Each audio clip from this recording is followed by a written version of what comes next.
Mommy, what are we doing today? Liam startled her by standing closely. Hi, sweetie, how'd you sleep? All right, this room is very fancy, fancier than we are. She laughed at her son's candor. Yes, it is. What do you want to do today? I need to make a few calls, but that can probably wait till later this afternoon. I want to see Hogwarts, he exclaimed happily, breaking his normal mild disposition. She chuckled. We can't do that. Anything else? Diagon Alley? He amended hopefully. We might be able to arrange that. First, I need to talk to you about something. Do you remember when we spoke about your father? A little. Are we going to meet him while we are in London? Yes. Well, actually, you met him last night, by accident. Liam furrowed his brow. The man with my hair, he stated matter-of-factly. Yes, his name is Draco. That's an odd name. Yes. Do you have any questions for me? Hermione filled her lungs and held them, waiting. Can I call him Dad? The question rocked her. She hadn't even considered that Liam would actually consider him as his dad. Liam looked almost excited, and she couldn't help the hurt that was spreading through her chest. Logically, she knew it was ridiculous. Her son loved her, and they could make room for Draco. Illogically, she wondered if she hadn't really been enough for Liam the last couple of years. She had done her best, had fought through loneliness and postpartum depression. She had done every late-night feeding, every diaper, every comfort. She had still fallen short, apparently, and she realized the enormity of her mistake. She shouldn't have kept them apart. If not for Draco, then for Liam. Maybe that's why he didn't like sports, didn't like to talk to other people, always had his head in a book. Maybe she had failed her son. You'll have to talk to him about that, but I'm sure you guys can decide on something together. She smiled tightly. Mom, well, what are we going to talk about? I don't really like talking. I know, love. We are just going to chat for a little bit. There's something else I need to tell you. Your dad didn't know that you existed until yesterday. I never told him. What? Liam stood shouting. He never lost his temper, especially not at his mother. I know. It was a horrible mistake. I wanted you to be older, or him to be more ready. I don't know what I was thinking, but he knows now. You lied, he shrieked, stamping his foot on the ground and looking all the bit the small child he truly was. You said not to lie. I guess I did. I'm so sorry, Liam. Can you forgive me? When are we meeting him? He looked absolutely livid at her. I'm sure he will be here in a little bit. Liam, he took a sobering breath. Not right now, Mother. I need a little space from you. He turned and walked calmly into her bedroom, quietly closing the door. She ought to be hurt or maybe even mad that her son wouldn't talk to her. Instead, she laughed. He was such a little man, so serious, so composed. She was right. This day was going to suck.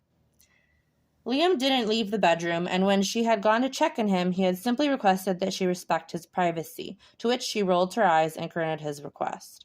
She sat in tense anticipation, waiting for Draco's arrival. When a knock came to the door, Hermione's heart dropped into her chest. Shit, she wasn't ready. She opened it and found Draco, looking like a Greek god. She flushed as the memory of him in his underwear flashed across her mind. Granger, he stated formally. Hi, Malfoy, come in. She gestured to the grand sitting area. Thanks for the suite, by the way. It was unnecessary, but appreciated. Obviously, I'm not going to have Liam sleeping on the ground in the maid's quarters as you'd have it. That's not exactly where... Have you told him? He cut her off sharply. I have? Everything? Well, I left out the exact mechanics of how he was made, but yes, I explained that you didn't know about him. And? Draco was clearly exasperated by Hermione not just saying everything at once.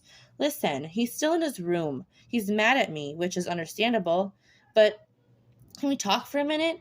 We haven't talked about how this is all going to work. I'm not sure how much involvement, if any, you'd like. He asked if he can call you Dad, and I didn't even know what to say. This is all completely new for me. For you? Are you joking? You lied to the two of us for the last 4 years, and now you want sympathy? Get over yourself, Granger. He walked past her and up to the door to the ensuite and knocked lightly. The door opened, and a small, curly, blonde mop of hair peeked through the small crack. Hi, Liam. The door opened, and Liam was wearing his khaki trousers, white button-up, and red clip-on tie. He had pushed his hair He had brushed his hair and had his shoes tied properly. Her heart felt 3 times bigger looking at her small son. He had put a lot of effort into their meeting. She couldn't believe he had thought to get dressed to meet his father. Well, don't you look sharp? Draco smiled. It's good to make a nice first impression, my mom says. I didn't know I'd be making one last night. He glared at his shoes. I didn't either. Let's start over, shall we? Okay. I'm Draco, but you don't have to call me that. I'm Liam, and I'd like it if you'd call me that. Draco and Hermione laughed. Hermione had a few fat tears sliding down her unturned cheeks. She couldn't help but smile at the exchange. She had avoided even the thought of them meeting for so long that she hadn't any expectations. But this was okay. Right, I've brought you something. Oh, you didn't need to do that, Draco. They both glared at her over at her and silenced her. She moved to sit down on the couch and really try to keep her mouth shut. Really, she would. Draco reached in his pocket and grabbed a small black box. He knelt down in front of Liam, and it almost looked like he was proposing. He opened the box, and Liam stared at the small object for a long time, not saying anything. I have no idea what that is, he stated clearly and without enthusiasm. Draco laughed. It's a crest. Well, it's a pin, but it's my family crest. Your family crest. You're a Malfoy, Draco said with pride. What is a Malfoy? It's my surname, of course. It's a very respectable wizarding family. If you tell them your name is Malfoy, you'll be respected. But my last name's Granger, he announced placidly. Well, yes, of that I am aware. Draco narrowed his eyes at Hermione, who quickly averted her gaze to study the carpet. But you're also part of my family now, and we are Malfoys. You don't have to wear it. I got one when I was born. You would have too if circumstances had been different. Liam studied Draco for a moment with a quizzical brow. Okay, I'll wear it. I like snakes. Did you know that certain snakes have over 200 teeth? They don't bite. The teeth point back to keep their prey trapped in their mouth.